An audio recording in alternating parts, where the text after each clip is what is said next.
of the MMQB, Albert Breer, who joins us every single Tuesday at 5:20. What's up, Albert? How you doing, buddy? Hey, guys, what's happening? Well, I know we got a lot of NFL stuff to talk about, but I guess because Ohio State looks really, really hard to beat right now, and not a lot of teams do, I'll ask you, how many teams actually scare you as a national title threat against Ohio State right now? That's a good question.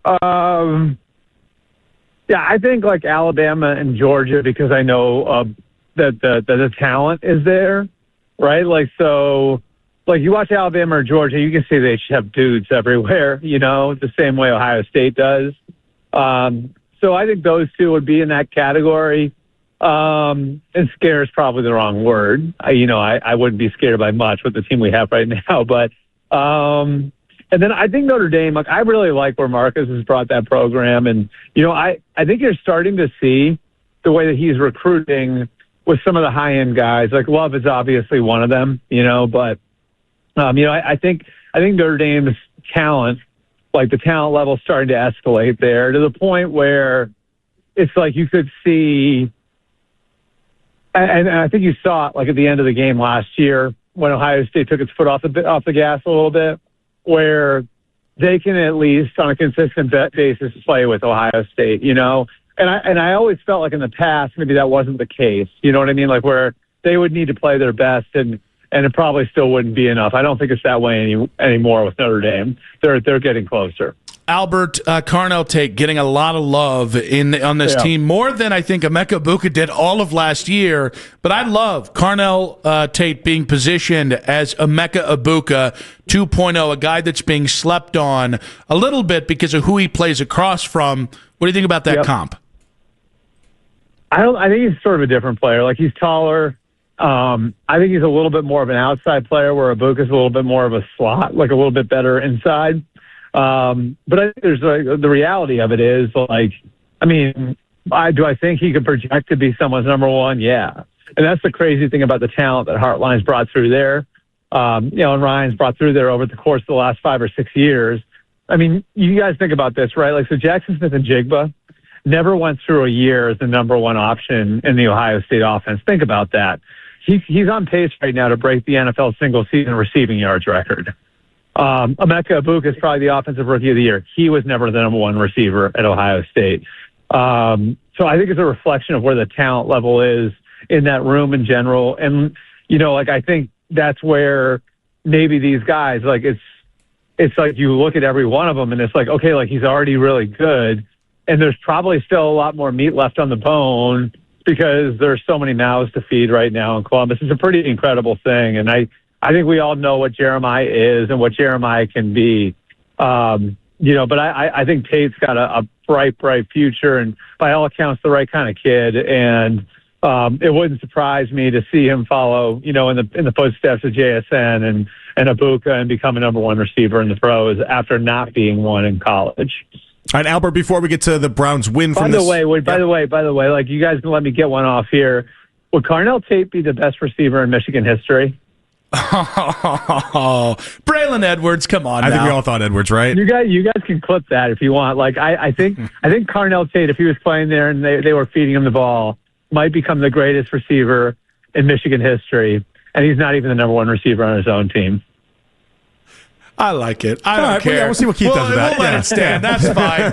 Yeah, if Keith bursts in and Kool-Aid Man's into this conversation, you know what you did, Albert.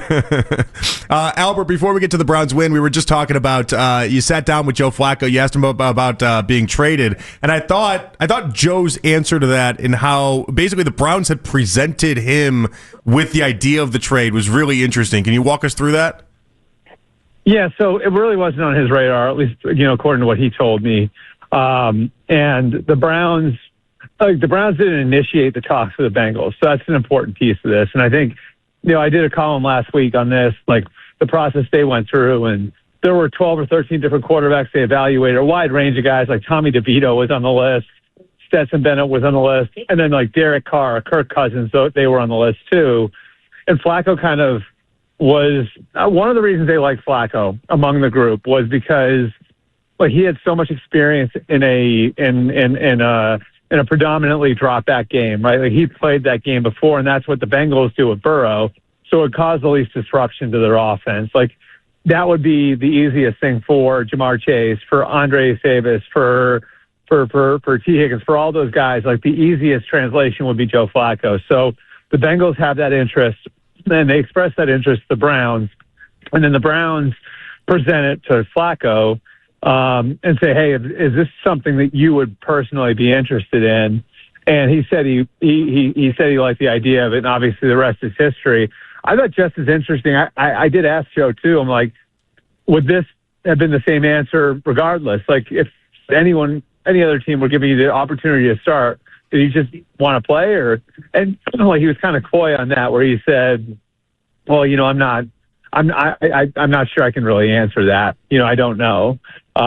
Which I think like kind of illustrates how special that opportunity was, to go and play with Chase and Higgins, you know, like two number one receivers, and have the chance to, you know, play for 2 months, you know, in that offense, and create an opportunity for Joe Burrow to go compete for a championship when he comes back. Albert, yeah. Sorry, buddy. Albert Breer of the MMQB on the Fan Hotline, who I'm now talking over because I'm a jerk. Albert, one of my favorite things that you tweeted about was you had mentioned in kind of with a bunch of fans talking about the Colts' new owner wearing the headline or the headset on the sideline.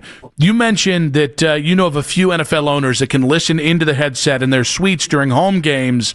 I think I have to ask you, is Cleveland one of those places? I don't know for sure. But I would say there was that, situation was it 10 years ago at Ray Farmer, right? That involved those sorts of things. So that would be one example. I don't know. I don't know if Jimmy Haslam or any of those guys are up there listening. I have no idea. I can just tell you that there is a way to do it, and that there are owners that do it, but I don't know one way or the other whether Jimmy does or not. Has Dillon Gabriel shown enough in the 3 games? How long should we have this extension of Dillon Gabriel still playing? We've kind of been debating whether or not it's been successful or not, and it's just kind of an interesting spot for the Browns to settle in with Dillon. Albert. So this is like the roundabout way of asking when Shedeur is starting, then, right? You got it. Yeah, you got it. Sniff that one out, journalist. Yeah, I would say, like, I think really, like, this is going to come down to the stuff we don't see. You know what I mean? Like, I think it's really about what this looks like in practice, and we don't have access to that. And the steps that Shedeur takes, because obviously now the runway's been cleared. Kenny Pickett's gone. Joe Flacco's gone, and you know, like, they're one play away from having to put Shedeur into the game, and so, like, you have to be comfortable with the idea of putting him into the game, and they signaled they're comfortable with putting him into the game now, with, you know, the decisions that they made to clear the decks that way. So then I think, like, you know, it really comes down to what's best for the other 10 guys in the huddle. And I think that's an underrated piece of this. And I know I've said this to you guys before, but I mean it. Like, you know, when you're evaluating your Jerry Jeudy's, your Harold Fannons, your Quinshon Judkins, your Dylan Sampsons, your David Njoku's for next year, you want to create the clearest picture that you can. And you want to give those guys the best chance they can possibly have to be at their very best, so you can make those decisions with a clear head. And so, like, it's, you know, is Dillon Gabriel giving you the best chance to do that, or is Shedeur Sanders giving you the best chance to do that? And there was a gap there, and there's been a gap there. And so how does Shedeur Sanders close that gap? That has to happen Monday through Saturday, you know? And I know a lot of people are clamoring to see him and everything else, and I get the star power and all of that. But, you know, I think so much of this, and this is something like I've felt this way all along, a lot of it is going to come down to the stuff we can't see. And unfortunately, there aren't a ton of answers right now on that. But, you know, if Shedeur Sanders can make progress to the point where, you know, they feel like he can operate the offense, you know, and help the other 10 guys be at their best, well, then maybe it's time to get a look at what he looks like so you can evaluate him. But I don't think there's any mandate right now that they have to get an on-field evaluation of 4 games, 6 games, whatever it is, before the end of the year. Albert, have we been unfair to Dillon Gabriel through his first 3 starts?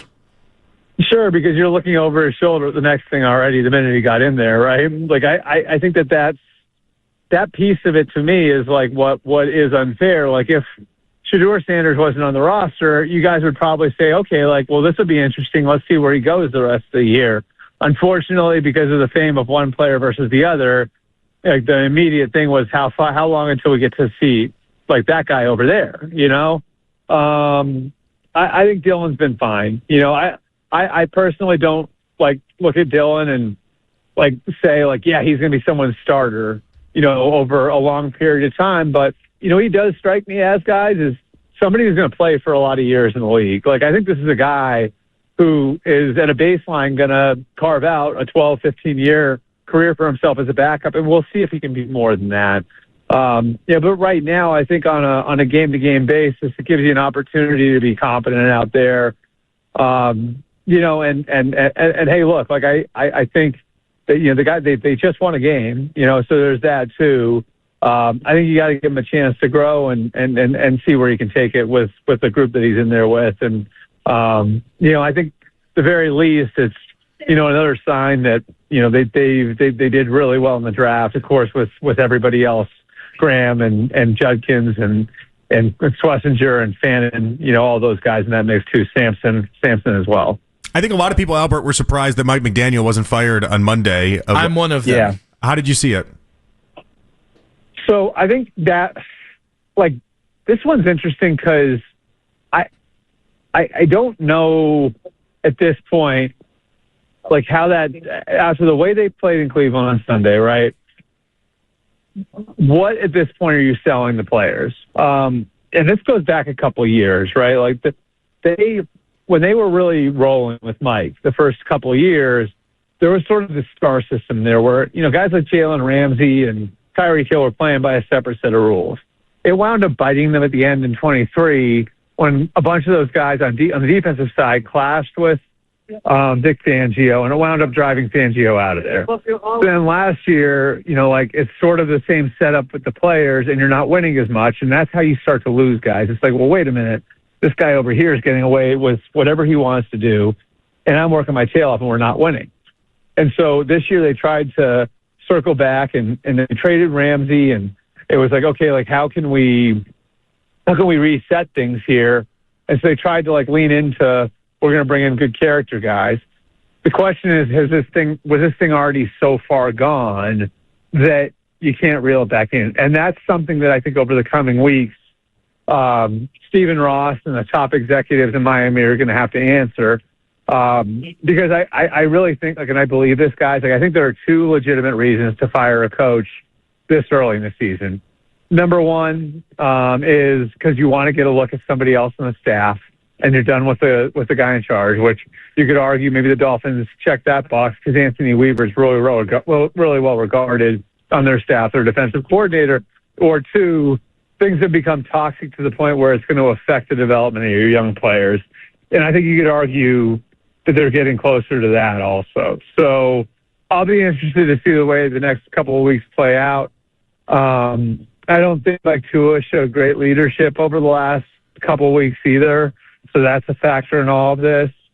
You know, I just don't know what the trigger is going to be for the owner to make a change.